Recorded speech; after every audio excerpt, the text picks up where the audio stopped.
Hola, mi nombre es Fátima Guadalupe Rodríguez Mejía, soy estudiante de la licenciatura en Derecho en primer semestre en la Facultad de Derecho de la Universidad Autónoma de Querétaro, por parte de la materia Historia Universal del Derecho, impartida por el doctor Pedro Morales Zavala. El día de hoy voy a hacer una reseña sobre el libro La Ciudad Antigua del autor Fustel. Bueno, primeramente quiero explicar cómo está dividido este libro. Tenemos un prólogo, una pequeña introducción y 5 capítulos o 5 libros como él los llama. Podemos encontrarlo en la parte trasera. Mm, en el prólogo, un biógrafo hace una breve reseña sobre Fustel. Más que reseña, una opinión. Lo divide en 3 puntos: la parte de Fustel historiador, Fustel sociólogo y Fustel jurista. Me parecen 3 puntos sumamente importantes para cualquier persona que quiera escribir un libro sobre historia jurídica, porque recordemos que las civilizaciones romana y griega son las bases de muchas cosas del pensamiento jurídico actual. En la introducción tenemos de alguna manera una pequeña contextualización, un aterrizaje a qué es Roma y qué es Grecia, y por qué la importancia de estas dos grandes civilizaciones. Eh, en el capítulo primero tenemos la parte de las creencias.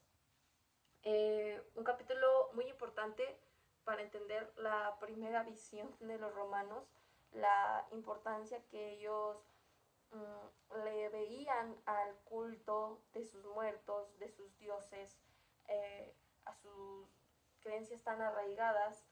Encontramos, por ejemplo, en la cuestión de los muertos, que para ellos cuando una persona moría no era simplemente que se iba de esta tierra, sino que para ellos trascendía y de alguna manera los acompañaba cuidándoles. Claro, esto no llegaba por sí solo, ellos tenían que cumplir con seguir visitándole, alimentándole, realizándole ciertos rituales, cultos. Encontramos también la parte del fuego. Este fuego es a lo largo del libro un tema que se toca y toca y toca. El fuego para los romanos era algo sagrado y algo que jamás podía apagarse. Más adelante hablaremos sobre las familias, pero quiero puntualizar que en cada familia el fuego jamás debía de apagarse. Cada familia tiene su fuego. El fuego no era encendido con cualquier tipo de carbón. Necesitaba realizar también un culto para prenderlo en caso de algún momento se apagara. Y que el fuego se apagara significaba que quizá vendría mal augurio para ese hogar, para esa familia. El fuego prendido significaba prosperidad, significaba cosas buenas, significaba protección, significaba esperanza. Este fuego jamás debía apagarse. Y como este rito del fuego encontramos un sinfín de ritos más mencionados, pero estos dos, el culto a los muertos y el fuego, son dos temas que se tocan y puntualizan mucho en el capítulo 1. En el capítulo 2 encontramos la parte de la composición de las familias. ¿Qué es una familia? Puntualiza primero que una familia se crea con el matrimonio, ¿no? Dejemos el concepto de matrimonio que tenemos hoy en día con el aspecto sentimental, con el aspecto afectivo, no. El matrimonio para los romanos era más que nada con el propósito de procrear varones, porque procrear varones significaba que mi gens, que mi descendencia iba a continuar. Claro que sí nacían mujeres, pero creo que también es un punto que lo notamos desde las primeras páginas de este libro. El papel de la mujer era casi nulo. La mujer solamente servía para traer los hijos a la vida. Como tal, un papel importante no lo tenía. El papel principal era el pater familis, que más adelante hablaremos de él, pero el pater familis era el jefe de familia. Volviendo a la composición de las familias, nos habla sobre los rituales también, por ejemplo, del matrimonio, sobre cómo, por ejemplo, puntualiza a mi perspectiva algunas cosas griegas, pero se centra más en la evolución y en la cultura romana, a mi parecer. Hablando sobre los griegos, nos menciona también en el ritual del matrimonio la importancia también del fuego con una antorcha, y de alguna manera iban visitando primero la casa del pater familis, de donde provenía la hija que se iba a casar.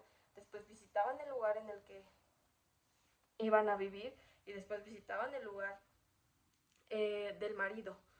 Ese tipo de rituales, de ahí proviene también el color blanco de las novias cuando se casan, porque puntualiza que necesitaban una vestidura blanca y cómo pues la hija renunciaba a su familia para comenzar a formar la suya. Claro que era importante que los matrimonios tuvieran hijos, pero en general también se concentraban en la descendencia, porque el hecho de que no hubiera descendencia, ¿qué significaba? Que al momento de yo morir sin descendencia, nadie me iba a realizar los cultos y yo iba a ser una persona olvidada, como en la película de Coco. Eh, Olvidada, que no le iban a realizar como toda esa serie de cosas para que él fuera plenamente feliz cuando trascendía de este mundo terrenal. Encontramos también en el capítulo 2 la parte sobre, por ejemplo, las adopciones y emancipaciones. ¿Qué es una adopción? Bueno, un padre de familia o también una persona que no ha logrado tener descendencia decide adoptar a alguien de manera legal. Eh, ¿Para qué? Pues para tener genes, para tener descendencia, para tener quien haga estos cultos. Tenemos la parte de la emancipación que se refiere a yo renuncio a mi familia, a los cultos que realiza mi familia. Porque digamos que cada familia es un mundo, cada casa es un mundo. Mi vecino no va a realizar los cultos que yo realizo, yo no voy a realizar los cultos de mi vecino, y cada casa tenía su religión particular, era un sinfín de religiones. Digamos que la religión era la familia y el hogar, y la religión a la familia era sagrada. O sea, tú no podías faltar nada, o sea, ningún punto a la religión de tu familia, a los cultos, a los cantos, en absoluto. Tú al momento de renunciar para que alguien más te adoptara, ya no podías volver jamás ni recibir algún tipo de herencia, que también tenemos esta parte como de recibir las herencias.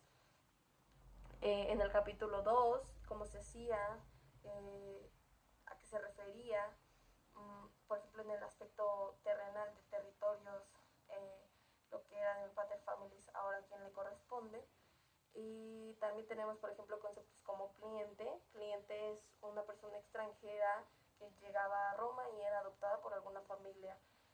Y en ese punto tenemos también términos como concubinato, contubernio, adulterio, que pues adulterio es el mismo concepto que a lo mejor muchísimos de nosotros en la actualidad sabemos, solamente que en ese punto pues la única persona que podía cometer adulterio, porque el hombre sí lo tenía permitido, era la mujer, porque la mujer al tener algún encuentro sexual con otra persona que no fuera su marido, pues ya era condenada de adulterio. Tenemos contubernio, que significaba como la unión entre una persona libre y una persona esclava. No tenía ninguna repercusión jurídica ni civil, simplemente era la unión de ellos, no eran considerados ciudadanos, evidentemente, porque había un esclavo involucrado. También tenemos la parte del concubinato, que era una unión entre dos personas, una unión libre. En el capítulo 3 empezamos a ver la formación de la ciudad y de las clases sociales. Estas clases sociales, siempre he pensado que el ser humano tiene como ese instinto piramidal, y lo encontramos también desde la composición de las familias, cómo era necesario que hubiera un líder. Entonces, pues en la ciudad también necesitaba haber ese sistema piramidal de alguien es más, luego alguien es menos que el que está arriba de mí, y así sucesivamente. Conceptos como los patricios, los plebeyos, los esclavos, los pontífices, eh, y la necesidad que tenían cada una de estas clases sociales de satisfacer sus necesidades, de tener más, de qué soy, por qué soy esto, qué me corresponde hacer, este es mi papel como esclavo, este es mi papel como plebeyo, este es mi papel como pontífice. Tenemos en el capítulo 4, digo mucho el 3 y el 4 porque siento que son dos cosas como que de alguna manera te contextualizan la formación de la ciudad, que si bien en el capítulo 3 te expone cómo se fue formando la ciudad, en el 4 te expone los cambios que tuvo cuando ya estaba formada la ciudad. Tenemos, por ejemplo, en el capítulo 4 la mención de los estipulados de las 12 tablas, que eran pues 12 enunciados. Primeramente fueron 10, que fueron desarrollados por un conjunto 10 postulados había más que nada como amonestaciones para aspectos civiles. Sí, claro, también mencionaba un poco como el aspecto penal, pero, por ejemplo, hablaba sobre cómo pagabas algo que hacías mal de manera económica y también había algunos castigos físicos, no sé, tendremos que cortarle la mano o si alguien me hizo algún daño físico a mí, yo tengo el derecho como de cobrármela haciendo lo mismo este tipo de estipulados. Empezaron 10, después vinieron otros dos, los otros dos fueron realizados también ya incluyendo a otra clase social, no solo como la máxima. En el capítulo 5 tenemos de alguna manera esta exposición donde te habla cómo llega el cristianismo a Roma y ya no es como cada casa tiene su religión, sino el cristianismo, como a muchas de las naciones en años futuros, fue envolviendo y se encargó de que, antes de seguir con el capítulo 5, quiero mencionar la parte aristócrata del capítulo 4, cómo empieza a haber este pensamiento de qué hago para evolucionar, quién soy, a dónde quiero llegar, por qué estoy aquí, por qué estoy haciendo estos cultos que se supone que tengo que hacer, qué pasa, cómo puedo exigir derechos. Empieza como esta visión jurídica. Eh, entonces, al tener como esta sed de evolución, en el capítulo 5 viene el cristianismo eh, y empieza como la caída de todas esas visiones arcaicas, de esas visiones muy, muy antiguas de los romanos. Empieza la caída de las visiones y la necesidad como de tanta formalidad en muchísimas cosas y esa trascendencia entre las leyes orales, que la vemos capítulo 1, 2 y 3, como que me rijo por leyes orales. En el 4 comienza los estipulados ya las leyes escritas y en el 5 ya esta necesidad de que exista un aspecto jurídico más establecido, más claro, más justo para todos. Empieza como también a mezclarse, ya no era tanto sistema piramidal, sino mientras yo sea una persona que puede solventarse de forma económica, mira, me puedo casar con aquella persona que a lo mejor años pasados, ay no, yo estoy aquí, yo soy un simple plebeyo, ¿cómo me voy a casar con alguien de más arriba? Algo así.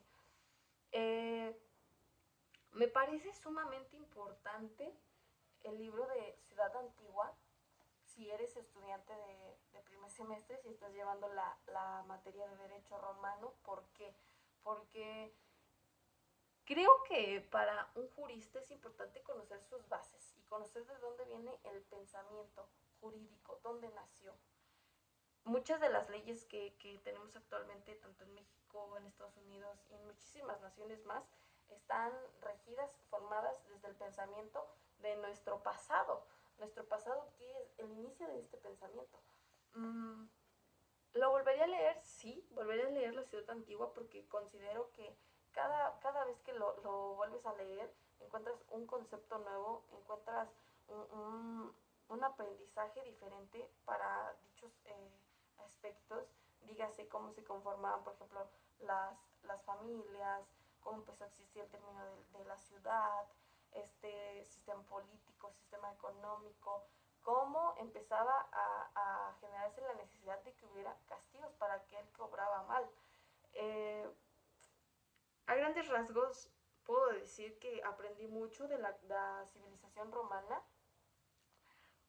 Se me hace un muy buen libro cuando estás inmerso en el tema del derecho y nada, creo que me quedo satisfecha con cada una de estas páginas.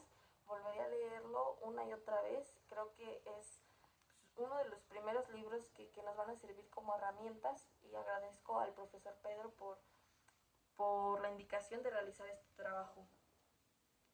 Gracias.